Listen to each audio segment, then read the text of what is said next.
சூர்யா நடித்த கருப்பு திரைப்படம் சமீபத்தில் வெளியாகி மாபெரும் ஹிட்டை கொடுத்துருக்கு. இந்த படம் சூர்யா அவர்களின் வாழ்க்கையில் ஒரு மிகப்பெரிய மைல்கல்லாக இருக்கும் அப்படின்னு சொல்லப்படுறாங்க. இந்த படத்தோட வெற்றியை படக்குழுவினர் பல விதமாக கொண்டாடிட்டு இருக்காங்க. சூர்யா அவர்களும் கோயிலுக்கெல்லாம் போய் சாமி தரிசனம் செஞ்சுட்டு இருந்தாங்க. அந்த வகையில் இந்த படத்தோட ஒளிப்பதிவாளரான ஜி.கே. விஷ்ணு அவர்களுக்கும் சாய் அபயங்கர் அவர்களுக்கும் இந்த படத்தோட எடிட்டர் கலைவாணன் அவர்களுக்கும் பிளாக் கலரில் விலை உயர்ந்த காரை பரிசா அளிச்சிருக்காங்க.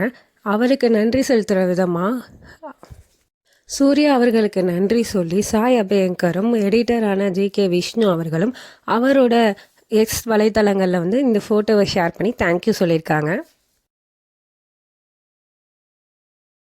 பென்ஸ் படத்தில் இணைஞ்சார் ரவி மோகன் அவர்கள்.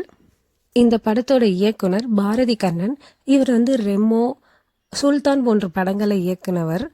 லோகேஷ் கனகராஜோட நண்பரான இவரோட இந்த படத்தில் ரவி மோகன் இணைஞ்சது ரொம்ப விசேஷமாக ஒன்று கருதப்படுது. இந்த படத்தில் ஏற்கனவே ராகவா லாரன்ஸ் அவர்களும் நிவின் பாலி அவர்களும் நடிச்சிருக்காங்க அப்படிங்கிறது குறிப்பிடத்தக்கது. இவர்களை தொடர்ந்து இந்த படத்தில் நயன்தாரா, சம்யுக்தா, கார்த்தி போன்றவர்கள் நடிச்சிருக்காங்க அப்படின்னு சொல்கிறாங்க. இந்த படம் லோகேஷ் கனகராஜ் அவர்களோட LUC அந்த யூனிவர்ஸோட கனெக்ட் ஆகிருக்கு அப்படின்னு அதிகாரப்பூர்வமாக அறிவிச்சிருக்காங்க. லோகேஷ் கனகராஜ் அவரோட எக்ஸ் தளத்தில் வெல்கம் டு ரவி மோகன் அப்படி சொல்லி ரவி மோகன் இருந்த ஃபோட்டோஸை போஸ்ட் போட்டிருந்தாங்க. பொதுமக்களிடையே இந்த படம் பெரும் எதிர்பார்ப்பை ஏற்படுத்தியிருக்கு. லோகேஷ் கனகராஜோட லியோ 2, கைதி 2 போன்ற படங்களை எதிர்பார்க்குற மாதிரி இந்த படத்துக்கும் மக்களிடையே ரொம்ப அதிகமான ஒரு எதிர்பார்ப்பு காத்திருக்குன்னு சொல்லலாம். நடிகர் அஜித் அவர்களின் தாயார் தன்னுடைய 89வது வயதில் இயற்கை முறையில் காலமானார். அவர்களுடைய இறுதி சடங்கிற்கு தமிழக முதல்வரான விஜய் அவர்கள் கலந்து கொண்டார்.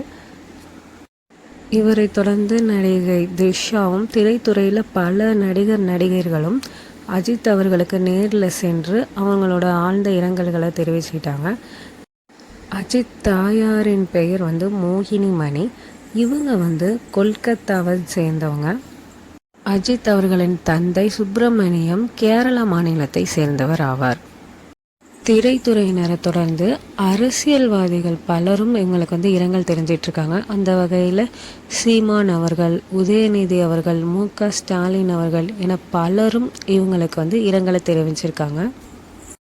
இவர்களுக்கு 3 மகன்கள் இருந்திருக்காங்க. அனுப்குமார், அஜித்குமார், அனில்குமார். இவங்க 3 பேரும் அவங்களோட சோஷியல் மீடியாவில் இரங்கல் செய்தியை அறிவிச்சிருக்காங்க.